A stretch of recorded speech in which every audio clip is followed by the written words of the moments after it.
Students, आज हमारा नया चैप्टर है, chapter number 2, that is matter around us pure. ठीक है, is matter around us pure का मतलब क्या है बेटा? इसका मतलब है कि जो हमारे आसपास जितने भी हम मैटर को देखते हैं, चैप्टर 1 में आपने सीखा कि मैटर क्या होता है। तो जो आसपास हमारे मैटर है, क्या वो प्योर है? ये क्वेश्चन है इस चैप्टर का नाम, एक क्वेश्चन है। ठीक है, ये जो क्वेश्चन है ये अपने आप में बहुत सारी चीजों को कह रहा है। एक्चुअली जो सब कुछ छुपा हुआ है ना, वो इस वर्ड प्योर के अंदर छुपा हुआ है। ये प्योर का मतलब क्या है? आपने बहुत जगह पे लिखा देखा होगा प्योर, स्पेशली जो आपके खाने की चीजें होती हैं उनके पैकेट्स पे लिखा होता है इट इज प्योर। और जब भी कोई चीज आपको अपनी कोई चीज सेल करता है खाने पीने की, तो ये भी लिख के उसमें आता है और बोलता भी है मुंह से कि ये प्योर है। और हम भी पूछते हैं क्या ये प्योर है? ठीक है, लेकिन केमिस्ट्री में पता है, जो आप पूछते हो प्योर, उसका मीनिंग अलग है। और जो हम केमिस्ट्री में इस वर्ड को जो स्टडी करते हैं प्योर को, इसका मीनिंग अलग होता है। प्योर का मतलब क्या होता है कि वो सब्सटेंस जो सिर्फ और सिर्फ सेम टाइप के एलिमेंट से मिलकर बना हो, वो सब्सटेंस जो सिर्फ और सिर्फ सेम टाइप के एलिमेंट से मिलकर बना हो, उसी को प्योर की कैटेगरी में रखा जाता है। ठीक है, जबकि हमारे जो सामान होते हैं वो इस तरह के तो नहीं होते, उनको तो बहुत सारी मिक्सिंग करके बनाया जाता है ना? तो जो बहुत सारी मिक्सिंग करके बनाए जाते हैं, दैट इज नॉट प्योर। जो सेम टाइप ऑफ एलिमेंट्स से मिलकर बनता है, दैट इज प्योर। जैसे कि आपका वाटर, वाटर को वाटर कब कहोगे? जब इसके अंदर हाइड्रोजन और ऑक्सीजन होगा, यानी कि जब यही एलिमेंट प्रेजेंट होंगे तभी वो वाटर है। ठीक है, अगर मैं इस वाटर के अंदर अगर मैं डस्ट पार्टिकल्स को ऐड कर दूं, तो क्या ये प्योर है? नहीं, क्योंकि ये वाटर का जो कंपोजिशन है, हाइड्रोजन ऑक्सीजन, उससे मैच नहीं होता, इसीलिए ये प्योर नहीं है। यानी कि आपका जो गंदा पानी होता है वो प्योर नहीं होता, बट जो पानी है दैट इज प्योर।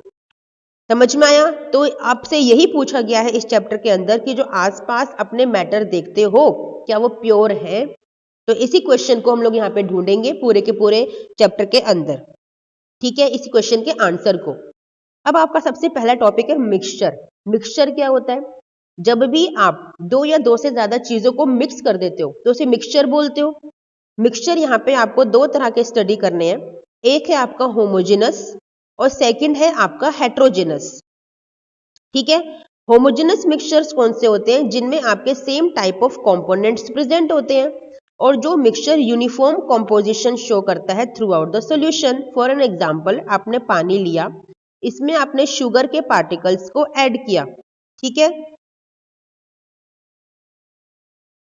चलिए बच्चा, दो तरह के मिक्सचर्स होते हैं हमारे, होमोजेनस एंड हेट्रोजेनस। ठीक है, होमोजेनस मिक्सचर्स कौन से होते हैं? जिनका यूनिफॉर्म कंपोजिशन होता है थ्रू आउट द सोल्यूशन। ठीक है, यानी कि फॉर एन एग्जांपल, मैंने बीकर में पानी लिया, उस पानी में मैंने शुगर को ऐड किया। ठीक है, जब शुगर को मैं ऐड करूंगी तो मिक्सिंग के बाद मैं डिफ्रेंशिएट नहीं कर पाऊंगी, या कोई भी डिफ्रेंशिएट नहीं कर पाएगा कि इस सॉल्यूशन के अंदर शुगर कहाँ है। भाई पानी तो आपको दिखाई देगा, ठीक है, बट शुगर के पार्टिकल्स आपको नहीं दिखाई देंगे। इसी को बोलते हैं uniform composition throughout the solution. और इसी टाइप के सोल्यूशन को हम लोग होमोजेनस सोल्यूशन बोलते हैं, और इसी टाइप के मिक्सचर को हम लोग होमोजेनस मिक्सचर बोलते हैं। ठीक है, अब हेट्रोजेनस की बात करें। हेट्रोजेनस में क्या है? अगर मैंने यहाँ शुगर की जगह मैंने सपोज कीजिए चॉक पाउडर ऐड कर दिया। ठीक है, तो जब मैं इसे मिक्स करूंगी तो यहाँ पर हम डिफ्रेंशिएट कर सकते हैं कि where is chalk and where is water. तो this is non uniform composition throughout the solution, और इसी को बोला जाता है हेट्रोजेनस मिक्सचर या फिर हेट्रोजेनस सोल्यूशन। ठीक है, तो ये दो तरह के मिक्सचर्स हम लोगों को इस चैप्टर में पढ़ने हैं और हम लोगों ने पढ़ लिए। ठीक है, इसके बाद जो नेक्स्ट टॉपिक आपका आता है that is what is solution. अब सोल्यूशन क्या है? अभी जो हमने जो मिक्सचर क्रिएट किया था ना, उसी को सोल्यूशन बोलते हैं, जिसके अंदर टू कंपोनेंट्स प्रेजेंट होते हैं। एक होता है सोल्यूट और एक होता है solvent. Solute which is to be added, जिसको ऐड किया जाता है। Solvent which is already added, जिसमें सोल्यूट को ऐड किया जाता है। यानी कि जो वाटर है इट इज सॉल्वेंट, और जो यहाँ पे ऐड किया गया है शुगर या चॉक, दैट इज सोल्यूट। तो ये टू कंपोनेंट्स होते हैं किसी भी सोल्यूशन के। ठीक है, और जैसे कि आपके मिक्सचर होते हैं होमोजेनस एंड हेट्रोजेनस, उसी तरह से सॉल्यूशंस भी होते हैं होमोजेनस एंड हेट्रोजेनस। यहाँ पे आपको एक टर्म पढ़नी है एलॉयज। ये एलॉयज क्या होते हैं? एलॉयज होते हैं मेटल मेटल का मिक्सचर या फिर मेटल नॉन मेटल का मिक्सचर। कभी भी नॉन मेटल का मिक्सचर एलॉय नहीं बनाता, बना ही नहीं सकता, क्योंकि प्रॉपर्टीज सेटिस्फाई नहीं करती। मेटल आपके solid, hard, brittle, malleable, ductile सब कुछ होते हैं, बट नॉन मेटल्स नहीं होते, तो इसलिए वो मिक्स होकर एलॉयज का फॉर्मेशन यानी किसी सॉलिड का फॉर्मेशन नहीं कर सकते। इसी मिक्सचर को हम लोग बोलते हैं सोल्यूशन, यानी कि एलॉय भी आपका सोल्यूशन है। एग्जाम्पल देख लीजिए, अगर जिंक और कॉपर को मिक्स करते हो तो आपका ब्रास एक एलॉय है, उसका फॉर्मेशन होता है by the mixing of zinc and copper. ठीक है, समझ में आया बच्चा? इसके बाद जो नेक्स्ट टॉपिक हमें स्टडी करना है that is properties of solution. Properties में क्या पढ़ेंगे? सिंपल वही, it is a homogeneous mixture. ठीक है, it is a homogeneous mixture. Solution के जो पार्टिकल्स होते हैं उनका साइज बहुत स्मॉल होता है, इसीलिए वो विजिबल नहीं होते with our naked eyes, specially उस सोल्यूशन के जो कि होमोजेनस है, that is less than 1 nanometre. ठीक है, और इसी स्मॉल साइज की वजह से ये टिंडल इफेक्ट को शो नहीं करते। अब टिंडल इफेक्ट क्या होता है? आपने एक शुगर सॉल्यूशन को क्रिएट किया, ठीक है, यहाँ पे एक टॉर्च को लिया, उसकी लाइट को यहाँ पे हमने पार्टिकल्स, जो लाइट पार्टिकल्स हैं उसको डाला इस सॉल्यूशन के ऊपर। आप क्या ऑब्जर्व करोगे कि जो लाइट है ना वो सीधी की सीधी निकल गई इन पार्टिकल्स के थ्रू और आपको दिख रही है यहाँ पर। इसे बोलते हैं टिंडल इफेक्ट का शो ना करना, यानी कि टिंडल इफेक्ट नहीं है यहाँ पर।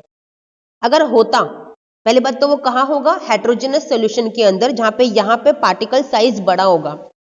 पार्टिकल साइज बड़ा होने से क्या होगा? जो लाइट के पार्टिकल्स है ना उनका साइज छोटा होता है, जिसकी वजह से ये बड़े साइज के पार्टिकल इन वाले पार्टिकल्स को स्कैटर कर देते हैं और ऐसे पाथ चेंज कर देते हैं, आपको लाइट यहाँ पे दिखाई देगी। तो इसे बोलते हैं टिंडल इफेक्ट का शो करना, यानी कि टिंडल इफेक्ट का प्रेजेंट होना। ठीक है, तो होमोजेनस सॉल्यूशन अपने स्मॉल साइज के पार्टिकल्स की वजह से टिंडल इफेक्ट को शो नहीं करता। ठीक है, आई होप सबको समझ में आया। ठीक है, चलिए नेक्स्ट टॉपिक की तरफ चलते हैं। नाउ आपको यहाँ पे कुछ फॉर्मूलाज करने हैं। ठीक है, mass by mass percentage, mass by volume percentage. Mass by mass percentage क्या होता है कि ऊपर भी मास आएगा of solute, mass by mass यानी कि नीचे भी मास आएगा बट किसका? सॉल्यूशन का। और क्योंकि ये परसेंटेज है तो इसको मल्टीप्लाई करोगे 100 से। ठीक है, यह है मास बाय मास परसेंटेज।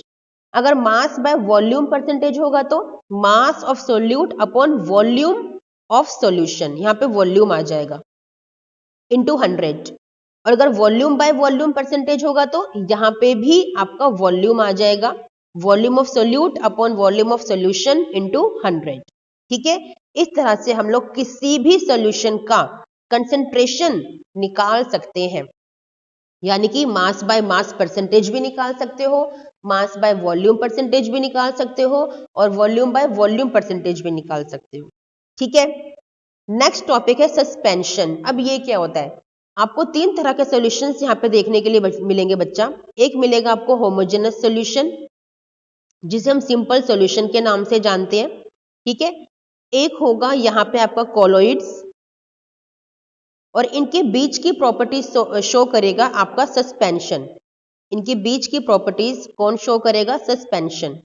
यानी कि जो सस्पेंशन का पार्टिकल साइज होगा वो सॉल्यूशन और कोलोइड्स के बीच का होगा।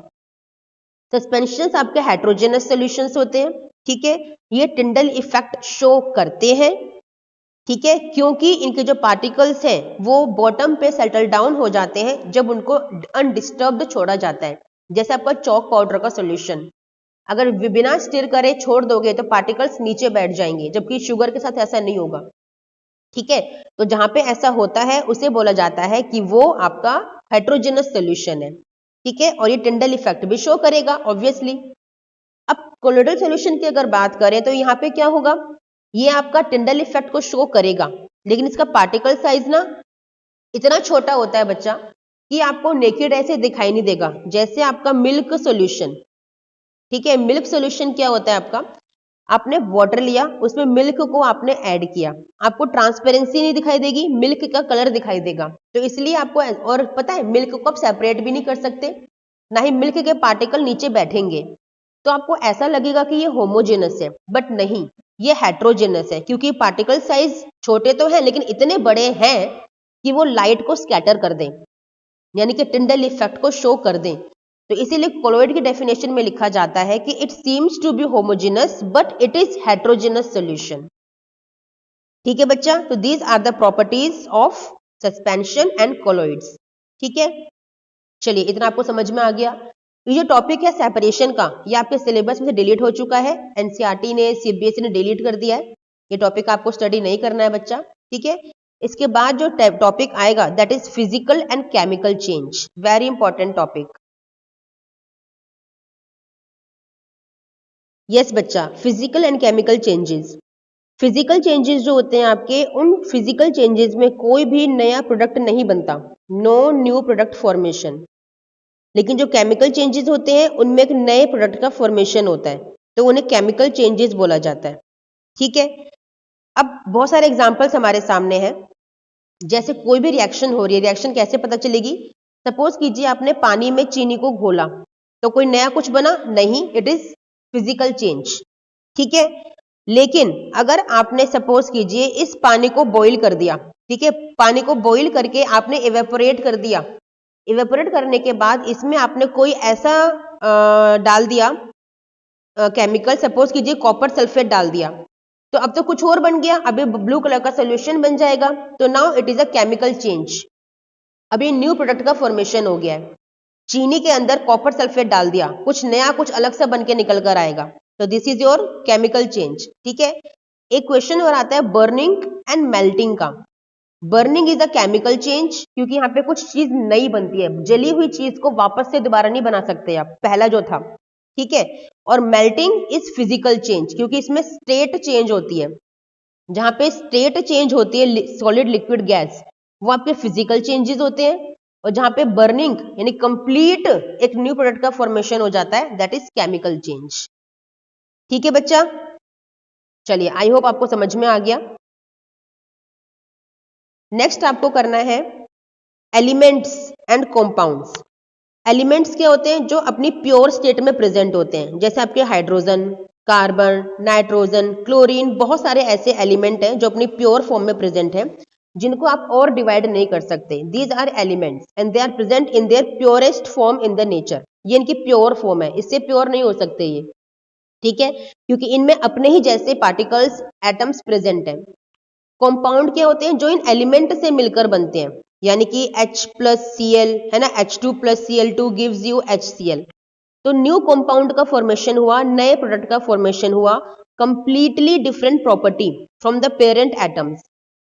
These are known as compounds, जिनकी प्रॉपर्टी बिल्कुल डिफरेंट होती है और एक प्रॉपर रेशियो होता है, फिक्स्ड कंपोजिशन होता है फॉर्मेशन का, दैट इज कंपाउंड। ठीक है, आपका कंपाउंड्स का फिक्स्ड प्रोपोर्शन होता है, डिफरेंट प्रॉपर्टी होती है from the elements from where या from which they are formed, जिनसे ये बनते हैं उनसे कंप्लीटली डिफरेंट प्रॉपर्टी और बिल्कुल फिक्स रेशियो होता है, उन्हीं को कंपाउंड बोला जाता है। ठीक है, और इनका आप सेपरेशन कर सकते हो। ठीक है, हमारे पास ऐसे बहुत सारे कंपाउंड्स हैं जिनका हम सेपरेशन कर सकते हैं बच्चा। ठीक है, समझ में आया? तो ये चैप्टर हमारा यहाँ पे एंड होता है। ठीक है।